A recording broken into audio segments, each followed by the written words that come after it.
In almost all anime conventions and fan conventions and comic cons, there's a basic set of rules known as the 6-2-1 rule. There are variations of the rule such as 5-2-1 or 4-2-1 or 3-2-1, or a variation of these rules known as the 6-4-2-1 rule. 6 hours of sleep, 4 scheduled events, 2 meals, and 1 shower per day. These basically 6-2-1 is simple: 6 hours of sleep, 2 real meals, and 1 shower.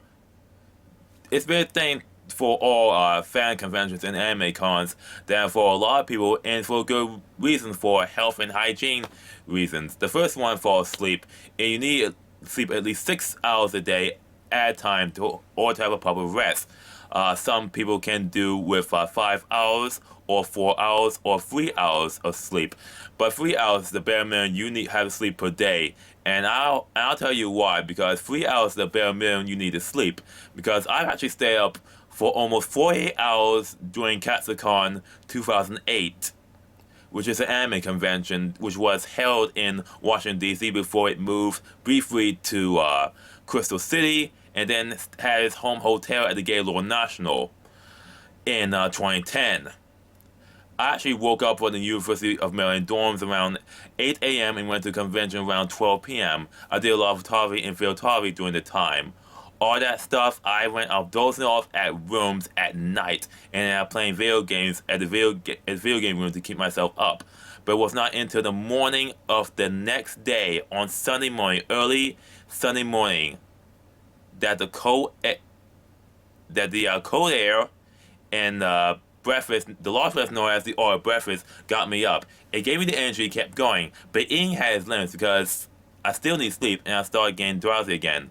Well, I didn't meant to say Sunday morning. I didn't say Sunday morning. I meant to say Saturday morning. Yeah, all that happened Saturday morning.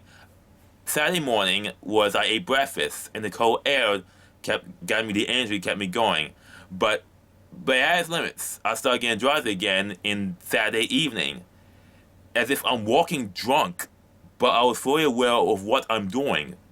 At one point, I said to myself I had to get some sleep, and I did, and I slept like a baby in one of the most comfortable beds I ever been in my life.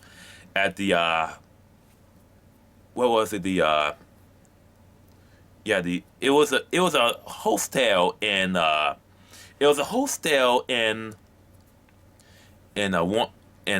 Woodley Park. Yes, Woodley Park Hostel. I think that was the name. Fair comfortable sheets, and I wish I've come back there. And I slept for about 6 hours, basically making up the sleep that by 2 days. This has never happened since, and since I'm older, all nighters rarely happen. And after that, all nights all I encouraged doing study periods, and when I had to do my final papers and exams. But that's a different story. The whole point is that sleep is the only way to recharge your brain and body. And when you lack sleep, you cannot think straight, you cannot move straight, and you don't have the energy to move quickly. And in some cases, you may doze off without warning.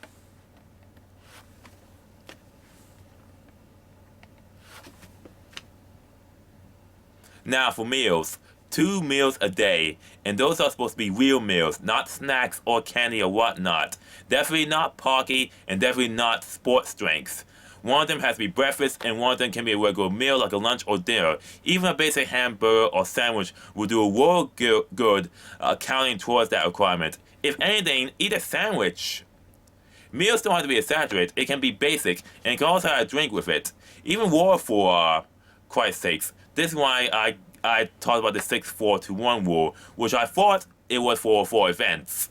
Really, it's for 6 hours of sleep, 4 bottles of water per day, 2 of them with a meal, and 2 bottles during the convention per day, even a water fountain or 6 small cups per day outside meals.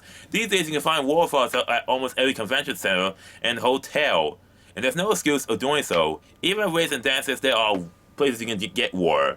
If you see one, use it. See one, use it. Now you can substitute water. Now you can substitute water for soda cans, or for fruit drinks such as orange juices or apple juice, even cranberry juice. But don't use Gatorade or energy drinks. They don't count, and they don't provide the same type of energy replenishment. Especially don't drink 4 bottles of beer per day during cons, because you're asking for trouble, and you're asking to get beer out for part of drunkenness. Now, rule 1 shower per day. And when I mean 1 shower per day, I mean at least on Friday and Saturday. It's mandatory. You have no real choice. You have to take a shower every day. At least on Friday and Saturday. Sunday is optional because there are simple cosplay or regular clothes that you wear on Sunday. And when I mean taking a shower, I mean washing your face, your armpits, your body, your private parts, washing your entire body, all of it, including behind the ears, your back, your armpits, your back, your butt, your legs, and your feet. Because body odor can come from anywhere. And the longer you don't take your shower, especially in hot and humid weather, the longer you'll stink. And it'll last too long, it'll seep through clothing. Now, luckily, I've never experienced con stench or con funk. The only time I experienced con funk was in BronyCon 2019, where there was a Pinkie Pie cosplayer that you can literally feel the stench in waves. I can really feel it and smell it as I followed him, recording his actions. That is the worst smell you could ever have. And I don't detect most smells unless it's really strong. And that's the strongest smell I ever sense ever in my life. So please, get enough sleep, drink enough water, take at least 1 shower a day. I mean, in this day and age, it's more important than ever, especially when you're sharing rooms with 4 people. Especially if you're going to any convention in this day and age, because in some conventions, such as Youmacon, you can be barred from entering the convention if you don't take a shower. And really, conventions should just offer deodorant, because it's really important in this day and age. This is J Kid from the Mystery Otaku signing out. Try to take care of yourselves, will you?